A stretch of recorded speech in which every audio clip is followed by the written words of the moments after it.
eating, and why should we take away the screens, all the screens we have?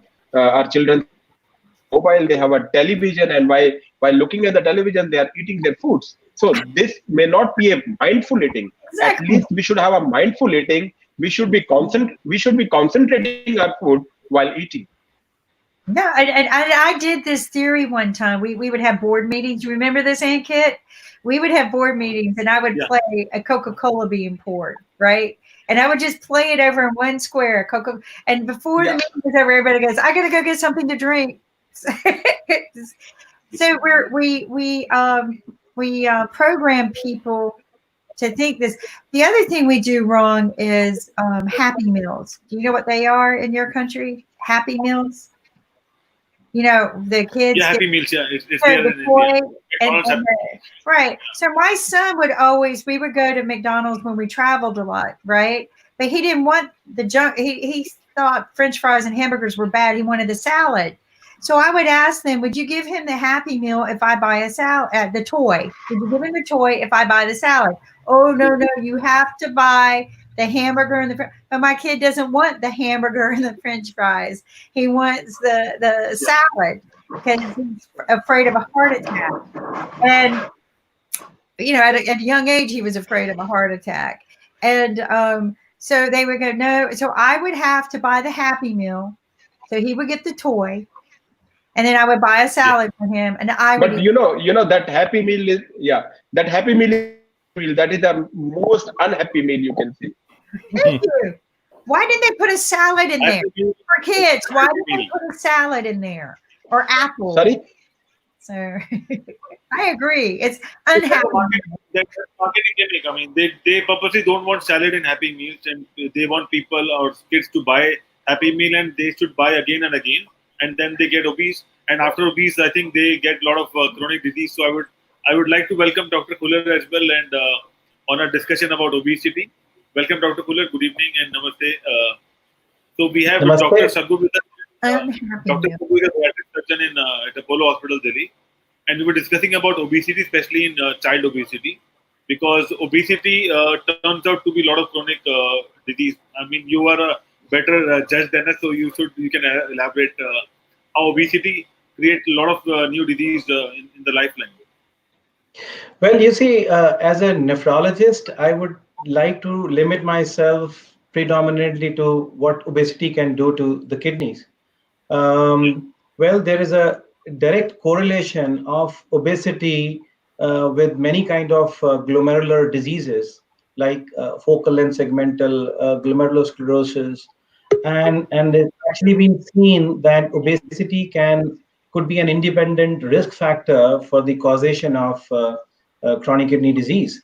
So obviously, we tend to many a times take the help of Dr. Saggu to help us take care of the obesity of our patients, because one, it is one of the reasons which can cause chronic kidney disease, and equally important is that we find it difficult to manage these patients once they have advanced chronic kidney disease. I'm saying, if we were to transplant these patients, God forbid, if they have end-stage kidney disease, and we were to plan their renal replacement therapy, which is in two forms, either dialysis, lifelong dialysis, or transplantation. Now, we always believe that kidney transplantation is the preferred modality of treatment of such patients, and we would always want to offer. So one big impediment is when we find our patients grossly obese, and when we, from both the recipient point of view, one who is going to accept the new kidney, as well as from the point of view of a donor. So many times we reject a family member who would be willing to be a donor. We would be rejecting them just because they're obese. So obesity is something which scares us as well as nephrologists. So just to decrease the weight, maybe by bariatric surgery or by dieting or by exercise, the idea is to just decrease the BMI. So by decreasing the BMI, Dr. Khullar will agree to me that there is a abrupt change of improvement of the renal function. There is an abrupt improvement in the filtration, and definitely the medicine doses they want to use after the surgery, that will also go down. Quite interesting, you see, and there was a lot of interest in this field.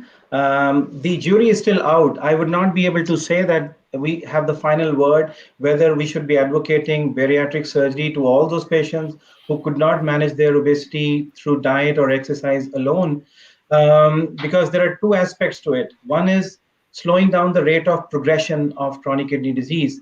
If we Yeah, subject a patient who already has had a chronic kidney disease, by subjecting them to weight loss surgery, at least theoretically, we can probably slow down the rate of progression of this disease. As I said, we don't have the final answer to that, and we must always keep that in mind, that there are some adverse events associated with such surgeries as well. So we have to very carefully select our patients.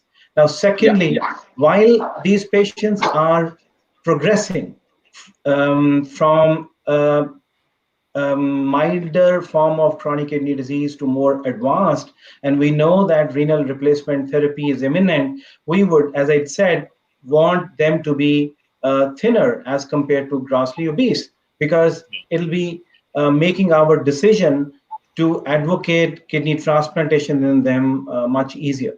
So there are a whole lot of things which go on in our minds. So with that in mind, there has been a lot of recent research. We have actually tried to see whether it really is the case.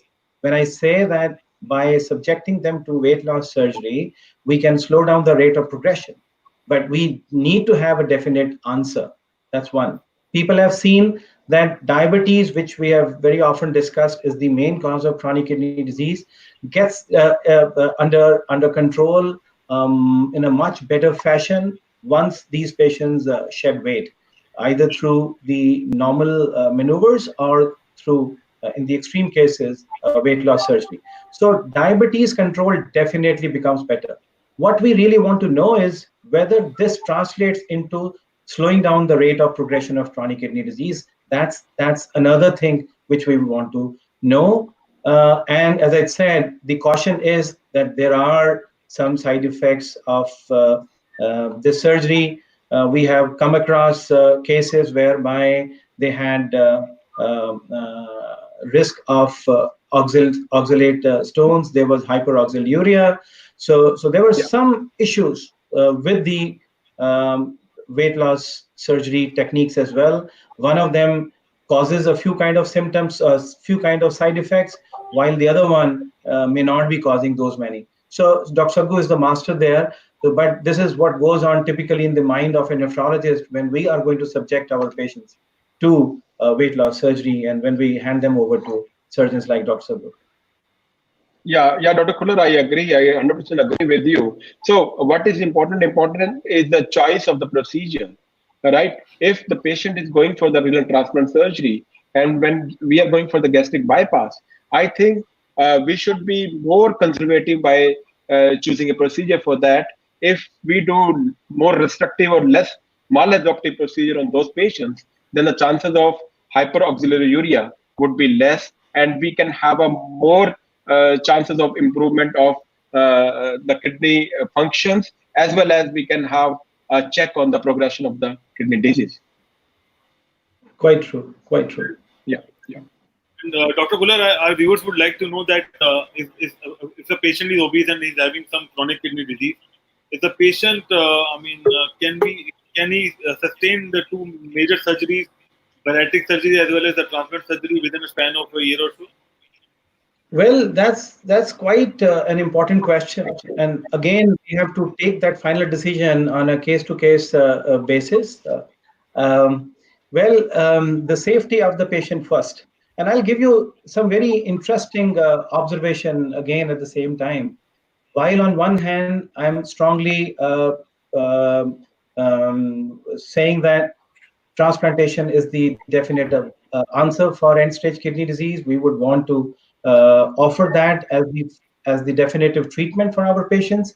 At the same time, you would agree that majority of these patients have to, unfortunately, since they have no other option, to stay back on dialysis.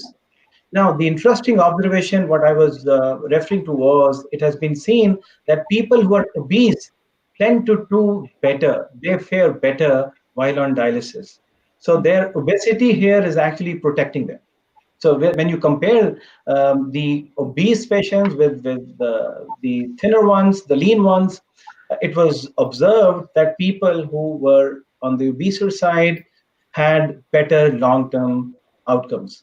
So it's a bit confusing, but then what we have to understand is, given a choice, one would want to subject them to kidney transplantation, and if they have to stay on hemodialysis or any form of dialysis, we would prefer them to be staying in the average range, a little on the obese side rather than on this side of the curve. I So, that is such Ankit, an yeah, effective statement. I would like to know, for all of the surgeries that you do for people with obesity, how many of them really stay healthy after? Are they mindful, or and what is the ratio of people who just go back to the way they were? yeah, Ankit, I would like to answer your question first. Thank Yeah. you.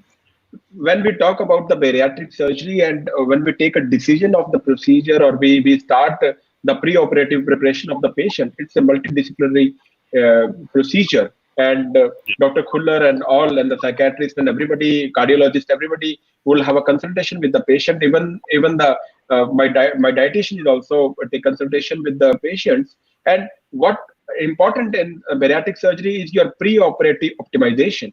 So doesn't matter whether it is the kidney disease, the diabetes, or hypertension. We have to optimize the patient, and each and every consultant sees the patient and optimize the patient. If the patient is not having a controlled diabetes, then the patient's diabetes has to be controlled. If the patient's creatinine is on the very higher side, then definitely the dialysis will help us to bring the creatinine level low, so that we can have a smooth outcome of the procedure. So always the optimization of the patient is very important, and the outcome of the procedure depends on how much you have optimized the patient.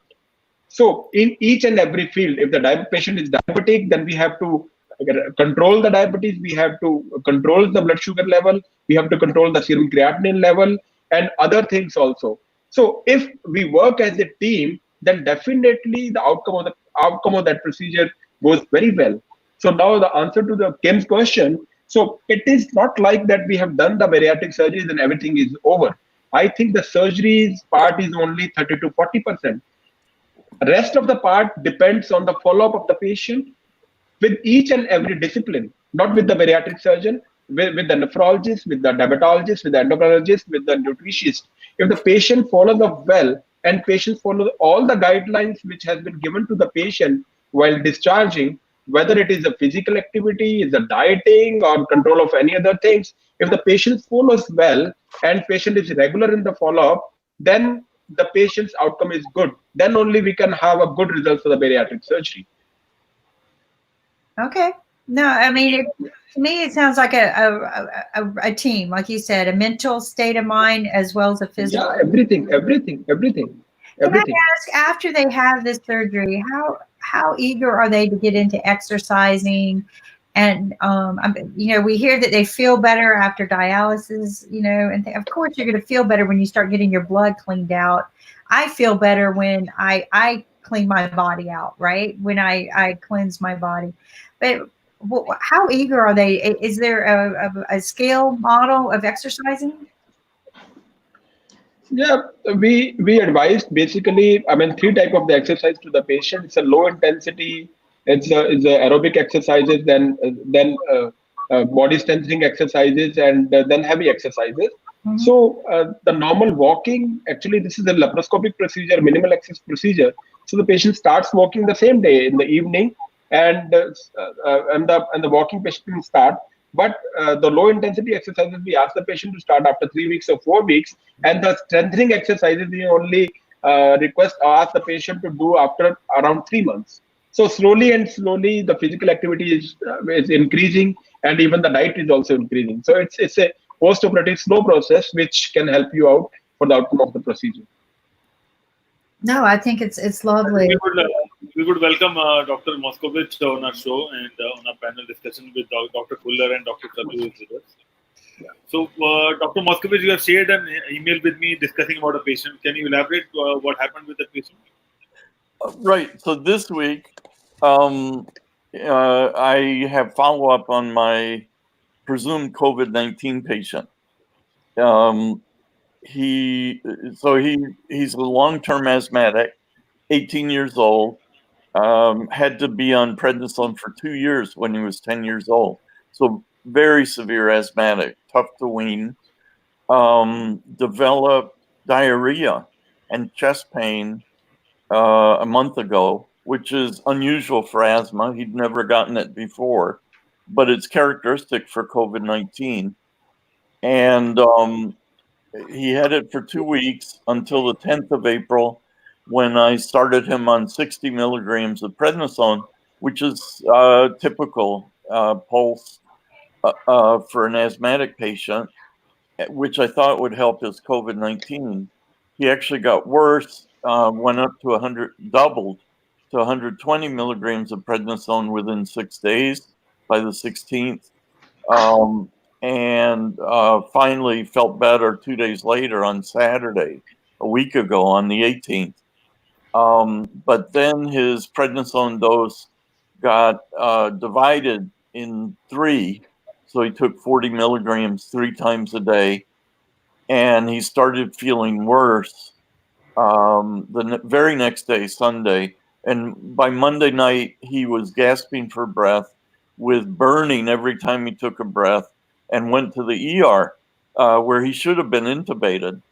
Amazingly, he was sent away, presumably because he had no fever, and got a pulse oximetry test at the fire department, which showed that he was breathing well. He was 100% oxygen saturation, but his pressure was high for an 18-year-old, 150 over 96. So there is some objective evidence that he was in extremis. He never felt that bad in his life and thought he was going to die. After 2 doses, though, of quercetin, a gram each, he started feeling better for the first time in a month. And now, this is now 5 days later, he's on 10 milligrams of prednisone going off tomorrow and feels better than he has in a month. He's back to baseline. So wow. To me, it's and no one person in the family, there were 7 other people under the same roof. Assuming he has COVID-19, we'll find out tomorrow or rather Monday from a test. His mother took quercetin as well and had no symptoms, but none of the other 6 people in the house have got symptoms either, which is kind of typical for COVID-19. 80% of people have the disease without any symptoms, have the virus without any symptoms at all, which is the problem with asymptomatic carriage and transmission. It's scary. It's scary. So you've got somewhat of a positive situation going on here in treating somebody like this, because I'm sharing information with someone else who is trying to recover with COVID with just basic common treatments right now. And he expresses the pain and tightening in the chest, the breathing. Is there something, because that becomes scary, I know, because of the problems that I have. And when you can't breathe, that becomes fearful. When it's painful, it becomes even scarier. Is there something we can give them? I know the prednisone is helping the inflammation. I understand some of the other things, maybe some antibiotics to help clear it out, but maybe something for the pain as well. Well, I wouldn't give them anything. I wouldn't give him anything other than quercetin. Okay. I mean, that's the only thing he needs. In fact, I think that's the only thing the world needs. So my impression is that quercetin is going to prevent symptoms as well as treat them. And I Give think it ahead of time. So if you feel like you've been in contact, go ahead and take it as a preventative as opposed to a reactive. right. Well, both ways. Quercetin is in everything. I mean, there are many fruits and vegetables with quercetin. Capers have the highest amount. Yeah, and I don't like capers. Darn it, I do not like capers. I wish I did. There's also a lot of quercetin in ginkgo biloba. Go. There are Okay. tons of ways of getting your quercetin. Apples, dark berries, onions have tons of it, but nothing has more than capers. So, and it's a major component of curry, which is, Dr. Khullar, I think, to follow up on your comment last week that Indians didn't seem to have die as much from COVID-19. The curry. I think it's the curry. Let's make a curry soup. Yeah. Like chicken soup for the soul. Let's make a curry soup for COVID. There you go. Yeah. So if I may interrupt here, you see, the situation is still the same. We are 7 days later. I would say I still have the same kind of observation. If we look at India as a whole, there are about 25,000 COVID-19 positive cases, and out of which only about 2,500 have died, and only sorry, 800 have died, and which is not too many, I would say, still. And if we look at Delhi, from where I am, the capital city of India, we have about 2,500 positive cases, and only about 50 odd have died so far. So what we discussed last time was that maybe there has been under testing, but then at least we are one thing. What we know for sure is that not too many people are dying of COVID-19. So whether it is the curry, whether it is something else, I think is all anecdotal. And Dr. Moskowitz, do you think about this particular patient also, is it going to be anecdotal? Because why I say so is the whole world is still struggling to find out the answer to COVID-19. We had a lot of optimism as far as hydroxychloroquine. The reports in this week especially have said that hydroxychloroquine probably does not have much of a role. Is true about azithromycin as well. Remdesivir, as you had predicted last week, is virtually out of race now. So as I said, the whole world is still struggling about COVID-19. So all these add on to anecdotal things. But what I really liked about was when you hypothesized that maybe it's something to do with the mast cell. Well, we know for sure that there is something different happening when we are comparing people from my country to other parts of the world. There may be some peculiarities. So we may still have to figure them out, but I think I'm quite convinced that there is a difference the way virus has behaved. Now, another thing which probably I hope you agree there with me when I want to bring in the possibility of ACE2 polymorphism. So the ACE2 receptors, which what actually help the entry of the virus into the body, they are different, I think, across the subset of populations. So maybe something to do with what you suggested, the way the mast cells react in our patients. That's one, of course, that's a very valid theory. I think needs to be studied further. And what we are hearing more and more often in the last few days, that maybe the ACE2 angiotensin converting enzyme 2 has polymorphism, which probably could be another reason. But yes, again, fingers crossed. Every week, I would say that yes, the next week is going to be very crucial because we are treading the path very cautiously. But so far, the virus has been relatively kind to our people. Right. Well, from your numbers, basically 10 times fewer people in Delhi are dying than you'd expect. And that's a pretty impressive thing in biology, a factor of 10, and certainly supports what I'm seeing in my patient. prednisone actually did well for most of my patients. But this asthmatic guy, and asthma is how everybody dies from COVID. This asthmatic guy with his chest burning and this tightness, I really thought was going to die Monday night, and so did his family. So for him to be completely normal 3-4 days later and start feeling better the very next day after only 2 doses of quercetin is well, it's miraculous. It's certainly remarkable clinically, and I would base my entire reputation on that being valuable for all immunocompetent patients. And given that people are dying every day, I would probably